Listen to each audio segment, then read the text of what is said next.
Taphoonni Premier League England torbee 11ffaan boruu eegalu Manchester United Tottenham Hotspurs waliin morkata. Boruma dursaa liigichaa Arsenal dirree isaatiin ala Sunderland waliin morkata dabalata qabna.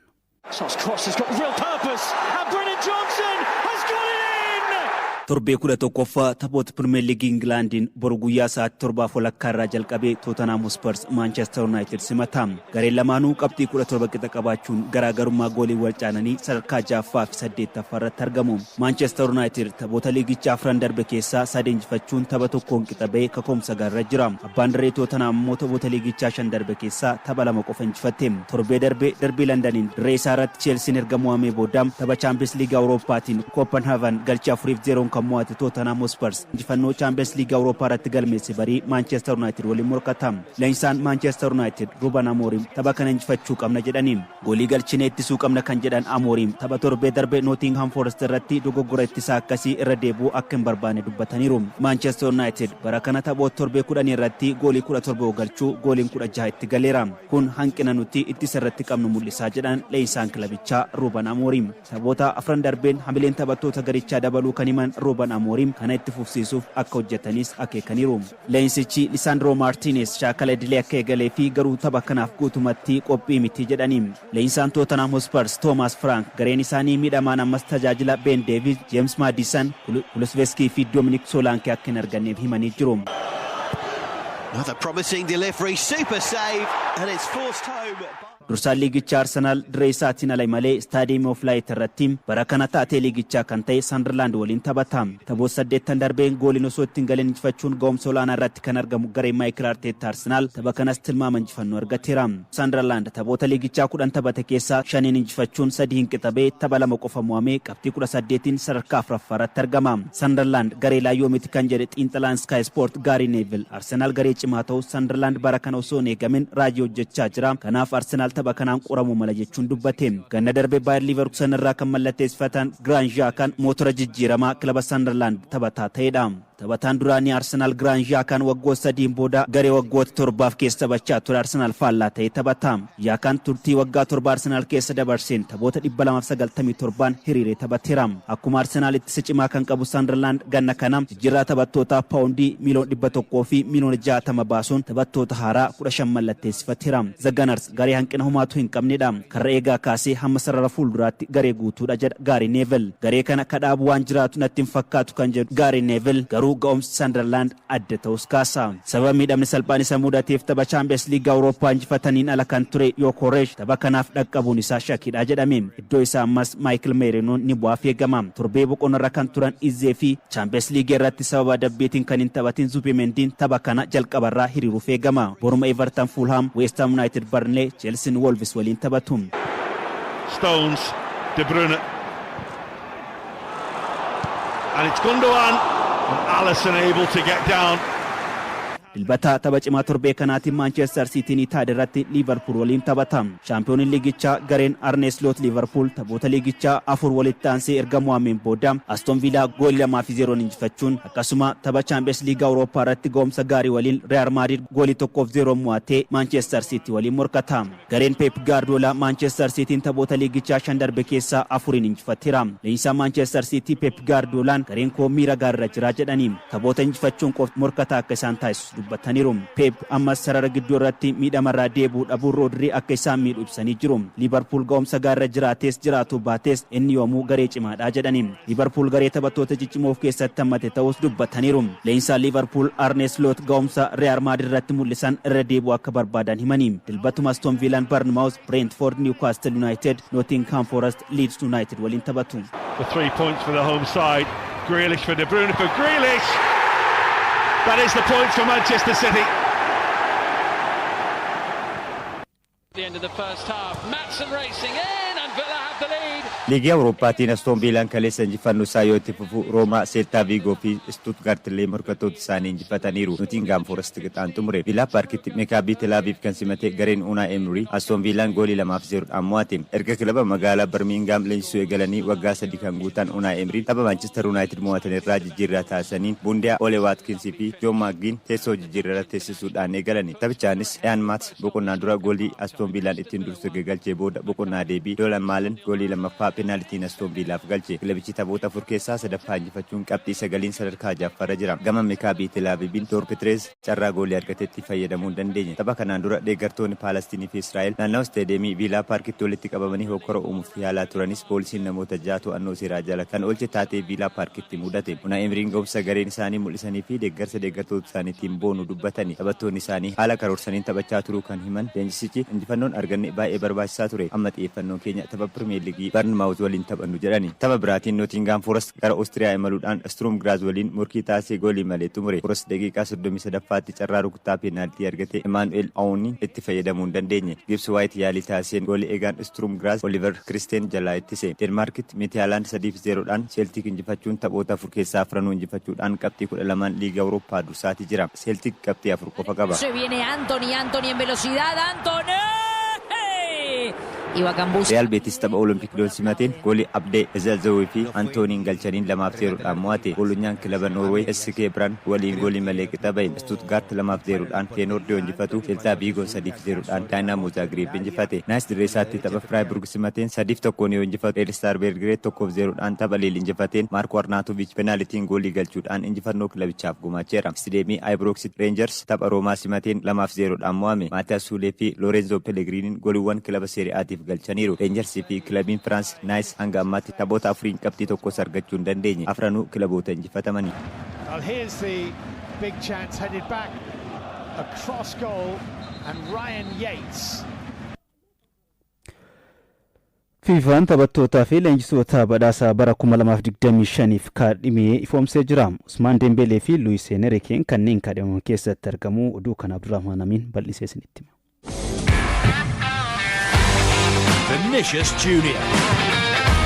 Mohamed Salah. Fiifaan bara 2016 erga Firaansi fuutbool irraa adda bahuun badhaasa taphataa cimaa fi taphattuu cimtuu akkasuma leenjisaaf kennuu eegalee amma waggaa 10ffaa isaati. Badhaasichaan gayoonatti Lionel Messiin yeroo 3, Cristiano Ronaldo fi Robert Lewandowskiin yeroo 2, Vinicius Junior fi Luka Modric ammoo yeroo 1 fudhataniiru. Fiifaan bara kanas taphataa badhaasni kun ni malaaf jedhe badhaasuuf taphattoota 11 dhiiraa fi dubaraan akkasuma leenjistootas kaadhimeera. Taphattoota kaadhimaman 11 keessaa shaampiyooniin Awurooppaa Paaris Saint-Germain taphattoota 4 Usmaan Dembelee, Ashraf Hakimi, Nuno Mendes fi Vitinha kaadhimsiisuun carraa taphattoonni isaa badhaasa kana fudhachuu bal'iseera. Paaris taphattoota kanneen fayyadamuun yeroo jalqabaatiif waancaa abbaa gurra lamaa Champions League Awurooppaa yoo fudhatu waancaa kilaboota addunyaas xumuraaf gahuun boodarra Cheelsiin mo'amuun waancaa kana dhabe. Taphattoota kanneen keessaa badhaasa Ballon d'Or bara kanaa kan injifate Usmaan Dembelee tilmaama olaanaa argate.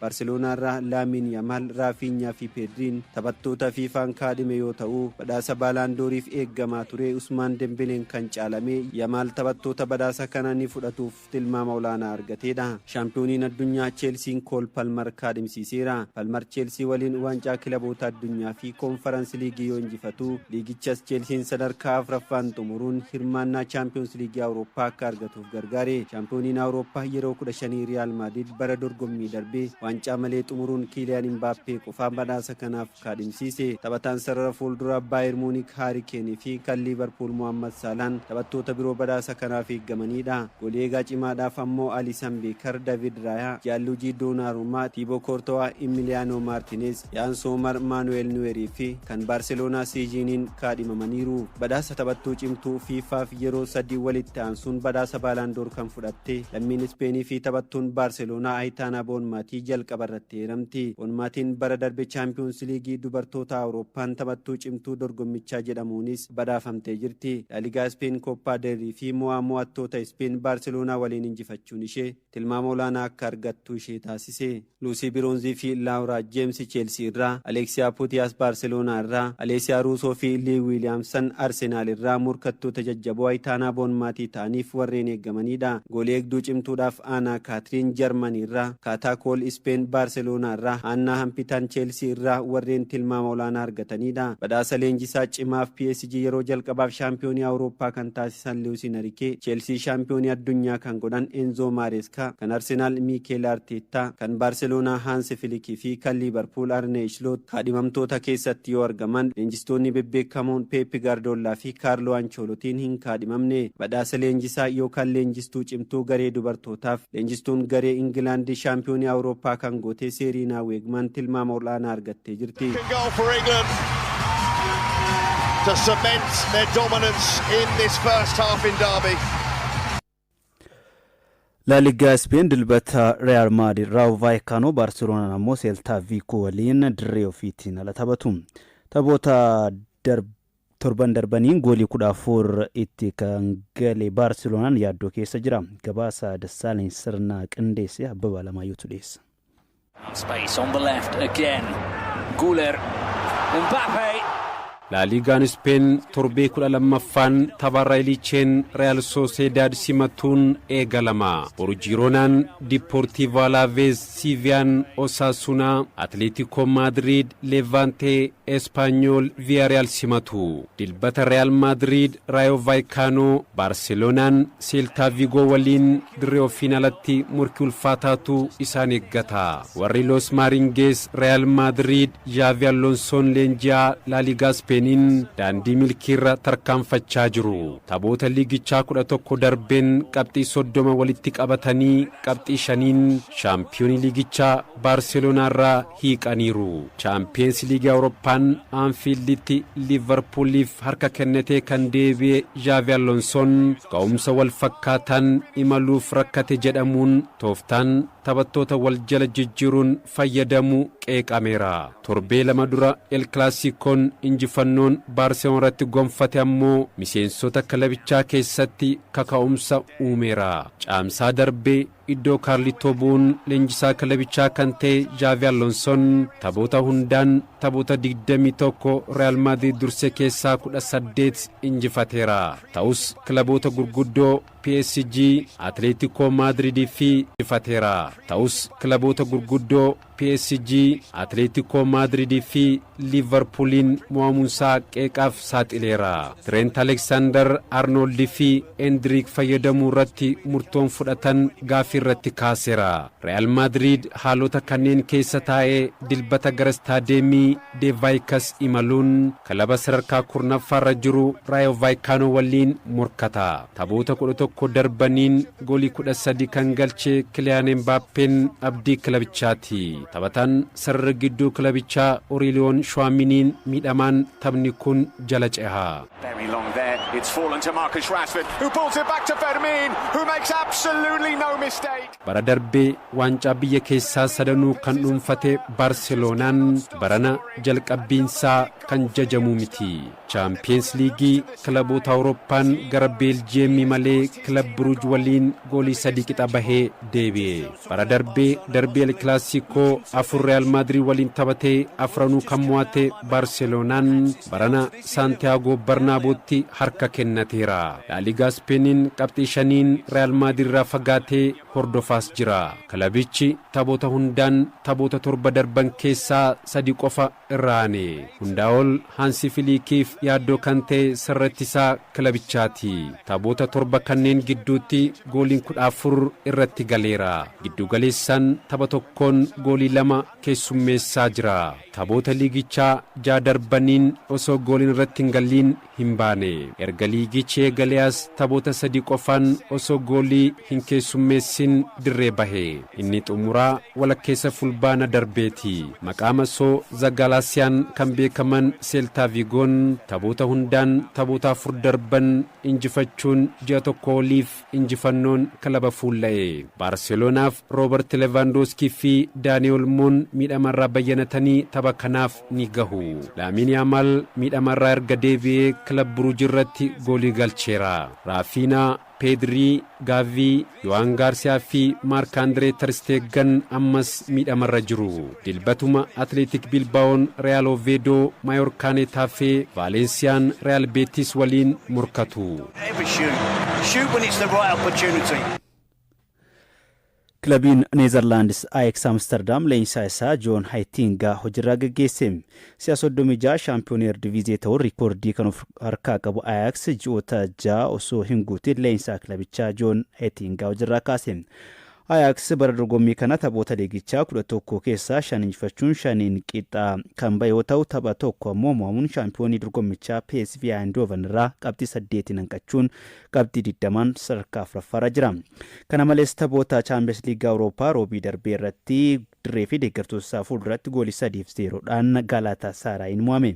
Leenjisaan umrii 41 Etingan caamsaa darbee waliigaltee waggaa 2 kilabicha leenjisuuf waliigaltee mallatteessuus amma kontiraata isaa adda kutuun kilabicharraa gaggeeffameera.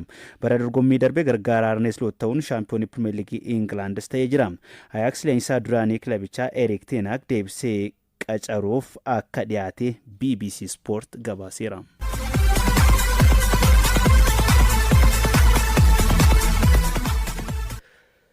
Tarkiyyeen abbootii murtii kubbaa miilaa 17 gaashiree akka bu'aan ajajjeen. Federeeshiniin kubbaa miilaa Tarkiyyee qorannoo waggoota 5f godhaa tureen abbootii murtee 571 keessaa 371 akkaawuntii kisaaraa beeting akkaawunti qabaachuu mirkaneeffachuu beekse. Abbootiin murtee 152 kasaaraa yookiin qumaara keessatti hirmaataniiru jedhe. Isaan keessaa muraasni yeroo tokko qofaa yoo taphatan abbootiin murtee 42 taphoota kubbaa miilaa 1000 ol irratti kasaaraa taphataniiru jedha. Abbaan murtee tokko yeroo 18,227 kasaaraa akka taphates ibsamee jira. Sababa kanaan Federeeshiniin kubbaa miilaa Tarkiyyaa abbootii murtee kubbaa miilaa 149 hojiirraa dhorkee ture. Abbootiin alangaa Tarkiyyaa har'a murtee dabarsanii namoonni 21 gaashiree akka bu'an yoo murteessan isaan keessaa abbootiin murtee kubbaa miilaa namoota 17 ta'uu Super Sport gabaaseera. Dura ta'an kilaba Tarkiyyee maqaan isaanii akka hin eeramin barbaadan namoota akka hidhaman itti murtaa'e keessatti argamu. Namni tokko ammoo karaa miidiyaa hawaasummaan odeeffannoo sobaa maxxansuun hidhamee jira. Hanga oduun kun qindaa'etti namoota murteen hidhaa irratti darbee 21 keessaa 18 to'annoo jala ooluunis gabaafameera.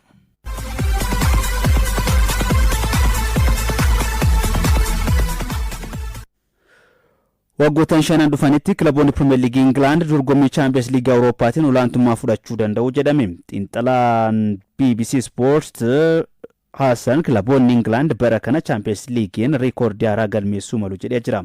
Oduu kana Abbabaa Lamaayyoo isinitti himaan gamoo kootiin xumuree jira. Waan nu barreessitaniif akkasuma nu hordofaa turuu keessaniif ulfina guddaa qabdu. Oolmaa gaarii qabaadha. It's Saka for Arsenal. And the captain scores. Champions League Awurooppaa bara kana kilaboota 36 hirmaachisuu marsaa afuraffaarra jira. Kilaboonni 5 osoo hin mo'amin imalaa jiru. Kilaboota kanneen keessaa 3 kilaboota Premier League England, Arsenal, Manchester City fi Tottenham. Champions League Awurooppaa bara dorgommii 2025-26 kilaboonni England 6 qooda fudhachaa jiru. Arsenal, Manchester City, Newcastle United, Liverpool, Tottenham fi Chelsea kilaboota England bara dorgommii kanaan hanga marsaa afuraffaatti imala gaarii gochaa jirani. Kun ammoo irree faayinaansii jabaa qabanuun jijjiirraa ganna darbeen taphattoota ciccimoo mallatteessifachuurraa akka ta'e xiinxalli BBC Sport baasee ni mul'isa. Kilaboonni Premier League England 20 waliigalaan jijjiirraa waqtii darbeen paawundii biliyoona 3 ol baasuun riikardii haaraa galmeessisan. Kilaboonni Bundesliga German, La Liga Spain, Serie A fi Ligue France waliigalaan hanga kilaboota England jijjiirraa taphattootaaf hin baasne. Giddugaleessaan kilabiin England tokko bara dorgommii 2024 dorgommii Champions League Awurooppaan galii tamsaasa televiziyoonii irraa qofa paawundii miliyoona 100 fi miliyoona 42 argachuu BBC Sport gabaase. Kan La Liga Spain paawundii miliyoona 60, Bundesliga German paawundii miliyoona 53 lamaffaa fi sadaffaadha. Waggoota 5 dhufan dorgommii guddaa Champions League Awurooppaan olaantummaa kilaboota England ilaallaan yaada gaazexeessaan kubbaa miilaa Spain Julian Balague BBC Sportitti himedha. Liigota gurguddoo Awurooppaa 5 hanga ammaatti kan hin mo'amnee fi dorgommii hundaanuu taphoota 16 walitti aansee kan injifate Bayern Munich olaantummaa kilaboota England kana faallessuu danda'as jedhe. Barcelona fi Real Madrid morkii kana keessaa duubatti hafaniiru kan jedhe Julian Balague shaampiyooniin Awurooppaa PSG'n garuu walitti aansee ta'uu baatus yeroo ni qabaata jedhe. Reinders into Foden, lovely quick feed from Foden. Marsaa afuraffaa Champions League Awurooppaa qixxataa fi roobii taphatameen kilaboota England 6 keessaa 5 morkattoota isaanii injifataniiru. Chelsea qofatu bakka bu'aa Azerbaijan Karabag waliin qixa bahe. kilaboonni Ingilaand jaan waliigalaan taphoota 24 Champions League Awurooppaa bara kanaan taphataniiru. Kana keessaa 17 injifannoon xumuraniiru. Kan Jarman kilaboota 4 taphoota 16 morkachuun 8 injifatan. Italiin kilaboota qixaan taphoota 7, France kilaboota 3 taphoota 5 qofa mo'ataniiru. La Ligaan Spain kilaboota 5 hirmaatus taphoota 20 keessaa 8 qofa injifate. Hanga marsaa afuraffaatti dhibbeentaan injifachuu kilaboota Ingilaand harka 71, Jarmaniin harka 50 sadarkaa lammaffaa, Italiin harka 44 sadaffaa, France harka 42, Spain harka 40 wal duraa duubaan sadarkaa afuraffaa fi shanaffaa qabataniiru. Kilaboonni Ingilaand jaan waliigalaan taphoota 24 goolii 56 kilaboota irratti galchaniiru. Gooliin 17 immoo irratti gale. Goolii hedduu galchuu fi goolii muraasa irratti galuunis dursaa jiru. Dhuunfaan garuu Bayern Munich fi PSG-tu goolii hedduu qixa 14 galchuun sadarkaa jalqabaa irratti argamu. Kilaboonni Ingilaand jaa marsaa mo'atanii darbuuf geenyaan dorgommii Champions League Awurooppaan biyyi tokko kilaboota jaa marsaa kanaaf dabarsuun riikardiin haaraa galma. Ingilaand bara 2017 kilaboota 5 Chelsea, Liverpool, Manchester City, Manchester United fi Tottenham marsaa mo'atanii darbuu kilaboota 16 hirmaachisuuf dabarsuun dorgommichaan hanga ammaatti riikardii ta'uun galmaa'e. Garaagarummaa gooliin qabxii 12 sadarkaa lammaffaa irratti kan argamu Arsenaal dorgommii bara kanaan taphoota marsaa 4 kilaboota 36 keessaa isa qofatu gooliin irratti hin galle. Manchester Cityin taphoota 3 injifatee tokkoon qixa bahuun afuraffaa irratti argama. Newcastle United fi Liverpool wal duraa duubaan shanaffaa fi 8ffaadha. Tottenham sadarkaa 10ffaa, Chelsea ammoo 12ffaa irra jiru. Marsaa mo'atanii darbuun kan tilmaamameen ala ta'uu mala kan jedhe gaazexeessaan kubbaa miilaa Spain Guliaan Balaagen garuu immoo irree faayinaansii jabaa dandeettii taphattootaa miseensota leenjistootaa fi dhiyeessii kubbaa miilaan kilaboonni Pirimeer Liigii Ingilaand olaantummaa qabu jechuun yaada isaa golabe.